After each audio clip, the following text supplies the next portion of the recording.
Présentez-nous cet économiste à la Défense.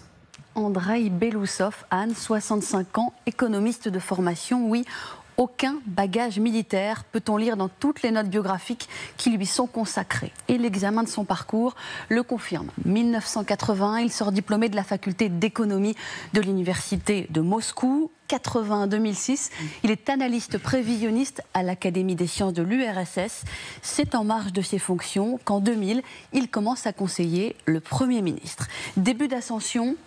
Entre 2006 et 2008, il devient sous-ministre du Développement économique, avant de devenir lui-même, entre 2012 et 2013, le ministre du Développement économique. Une courte période, mais pas une disgrâce, puisqu'à partir de 2013, regardez, il commence à conseiller pour les questions économiques Vladimir Poutine, avant d'être nommé en 2020 premier vice-premier ministre du gouvernement, le poste qu'il occupait jusqu'à sa nomination d'hier. On le voit ici, sur cette photo, aux côtés du Premier ministre Mikhail Mishustin, qu'il a eu l'occasion de remplacer une fois pendant la première quinzaine de mai 2020, alors que celui-ci était atteint du Covid. Andreï Belousov est un technocrate, il jouit de la confiance du président, connaît bien l'économie et la gestion, c'est exactement le genre de personne dont le pays a besoin. Dans ces conditions, résume un analyste au journal Commerçant. Alors, qu'entend-on, Laura, par dans ces conditions, c'est-à-dire des conditions d'économie de guerre ? C'est ainsi que le Kremlin lui-même justifie cette nomination. Regardez, écoutez les mots de Dimitri Peskov, son porte-parole. Aujourd'hui, sur le champ de bataille, celui qui l'emporte, c'est celui qui est le plus ouvert à l'innovation. Le ministère de la Défense doit être absolument ouvert à l'innovation, à l'introduction de toutes les idées avancées, à la création des conditions de la compétitivité économique. Traduction de l'ISW.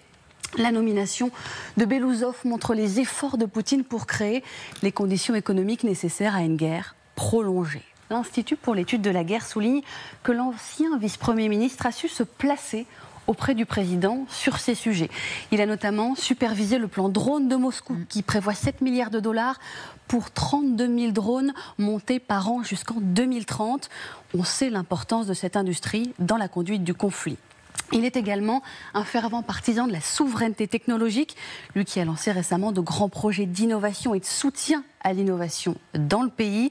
Le concept a son importance pour une Russie qui ne peut compter principalement militairement que sur ses partenaires iraniens et nord-coréens. Enfin, plusieurs sources soulignent que Vladimir Poutine compterait sur Belousov pour assainir un ministère, semble-t-il, gangréné par la corruption. Souvenez-vous, en avril dernier, l'arrestation de Timur Ivanov, le vice-ministre de la Défense, pour des pots de vin à grande échelle. Les commentateurs y avaient vu le signe que le vent allait tourner pour Sergueï Shoïgu. Belousov aussi avait peut-être senti le vent tourner, mais en sa faveur, comme pourrait l'indiquer cette photographie, voyez, prise le 7 mai dernier lors de l'investiture du président réélu, et où il paraît très heureux.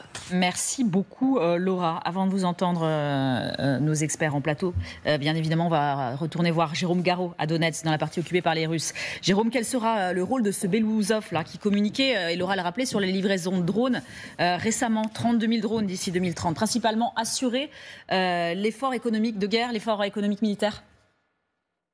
Alors Vladimir Poutine est convaincu que ce conflit peut encore durer des années, et pas 1 an ou 2 ans, vraiment plusieurs années, et il pense que c'est la production militaire industrielle qui va faire la différence. Donc c'est pour cette raison qu'il a nommé Belousov à la tête du ministère de la Défense. Il a besoin non pas d'un tacticien, ça c'est le rôle de son état-major, il a besoin de quelqu'un pour assurer l'intendance de l'armée russe, être sûr que l'armée russe ne manque de rien, munitions, carburant, blindés, etc. Et ce Belousov, c'est un mathématicien, un économiste, un technocrate réputé compétent et imaginatif. C'est lui, avec d'autres hommes, qui a participé à élaborer les contournements des sanctions occidentales avec un certain succès. Donc c'était l'homme dont avait besoin Vladimir Poutine. D'autant plus que Sergueï Shoïgu a été exfiltré aussi parce qu'il y a dans ce ministère de la Défense des scandales de corruption. Je vous rappelle quand même que le ministre adjoint de Shoïgu, Timur Ivanov, a été arrêté il y a 15 jours avec des soupçons de corruption, des histoires de pots de vin versés. C'est assez sérieux, il risque vraiment la prison. Et Donc voilà, il y a toujours ces soupçons d'avoir des personnes dans ce ministère qui mettent un petit peu la main dans la caisse. Et c'est une guerre qui coûte extrêmement cher à Vladimir Poutine. Il a besoin que chaque rouble soit correctement dépensé. Et c'est pour ça qu'il a donc nommé un technocrate, pour essayer de remettre un petit peu d'ordre là-dedans. Un grand merci à Jérôme Garraud. Catherine, c'est principalement pour relancer l'économie de guerre, c'est pas seulement pour donner peut-être un signal pour éviter à l'avenir la corruption, parce que la corruption, et Galia Ackerman le disait, ça a été tout le temps en Russie, je vois pas pourquoi ça serait justement que cette raison-là. C'est vraiment pour se projeter dans le temps long, comme le disait Jérôme. La corruption, c'est aussi comme en Ukraine, hein, c'est un problème endémique. Ça sert aussi justement à faire partir ceux dont on ne veut plus. On les accuse de corruption et c'est suffisamment une tâche noire sur un CV pour que les gens justement soient exfiltrés. Mais ce qui est intéressant, c'est que Dmitri Peskov, le porte-parole du Kremlin, a bien insisté sur le fait qu'il était, ce nouveau ministre de la Défense, très concentré sur tout ce qui concerne les innovations. Ouais. Et donc évidemment, dans cette économie de guerre, c'est absolument fondamental. Et souvenez-vous, c'est comme en écho de la fameuse interview du général Zaloujny, qui était le chef d'état-major ukrainien, qui en novembre disait... C'est celui qui va découvrir une arme comparable. Vous vous rappelez ? Il appelait au sursaut technologique. Il disait une arme comparable à la découverte de la poudre par les Chinois à l'époque, qui permettra de gagner la guerre. Donc ça veut dire que, effectivement, Vladimir Poutine, il considère que maintenant il faut non seulement être en économie de guerre, mais qu'il faut aussi qu'il y ait des découvertes dans le domaine de l'armement qui permettent sur le terrain d'aller plus fort, plus vite, pour cette victoire qu'il appelle de ses voeux vis-à-vis de l'Ukraine.